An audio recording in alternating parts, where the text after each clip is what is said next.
Menteri Koordinator Bidang Politik, Hukum, dan Keamanan, Menko Polhukam Mahfud MD mengakui, keterlibatan oknum aparat menjadi backing praktik ilegal merupakan hal yang sudah lama terjadi. Menurut Mahfud, praktik tersebut selama ini hanya menjadi rahasia umum karena belum ada yang berani mengungkapkannya ke publik. Soal backing-backingan ini saya kira sudah lama ini, cuma tidak ada yang berani ngomong saja, backing-backing ini sejak dulu, kata Mahfud dalam jumpa pers di kantor Kemenko Polhukam, Jakarta, Kamis, tanggal 15 Desember tahun 2022. Mahfud menyampaikan, sebelum menjadi menteri, ia pernah didatangi seorang warga yang mengadukan kasus perampasan lahan oleh sebuah perusahaan. Ia mengatakan, saat meneruskan laporan itu ke seorang pengacara, kasus itu dinilai dapat mudah diselesaikan bila dibawa ke kantor aparat penegak hukum, tetapi mereka tidak berani mengusut kasus tersebut. Datang ke kantor aparat penegak hukum, oh enggak bisa pak, di belakangnya ini ada pak ini, enggak berani, yang begitu tuh sudah lama, kata Mahfud. Mantan Ketua Mahkamah Konstitusi itu mengaku menerima banyak laporan keterlibatan pensiunan TNI yang melindungi sejumlah praktik ilegal. Kemarin saya tanya kepada Pak Sesmenko, Pak itu tentara kalau sudah pensiun punya kekuatan apa?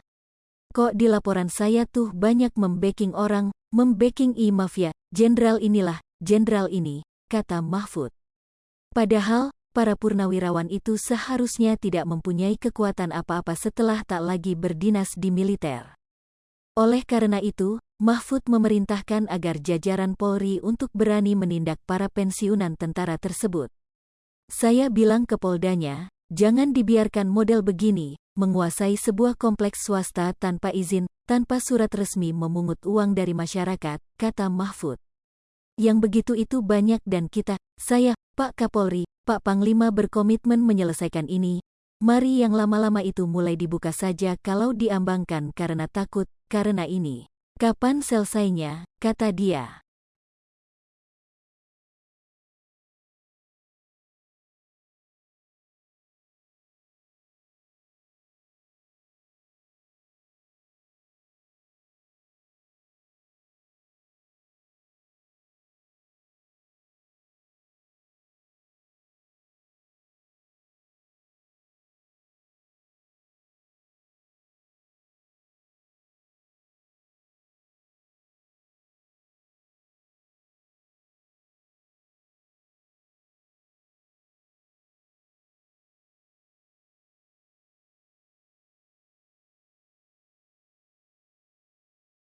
Hai pemirsa Sri Popo TV, jangan lupa komen, like, dan subscribe, serta tonton terus berita-berita terupdate lainnya ya.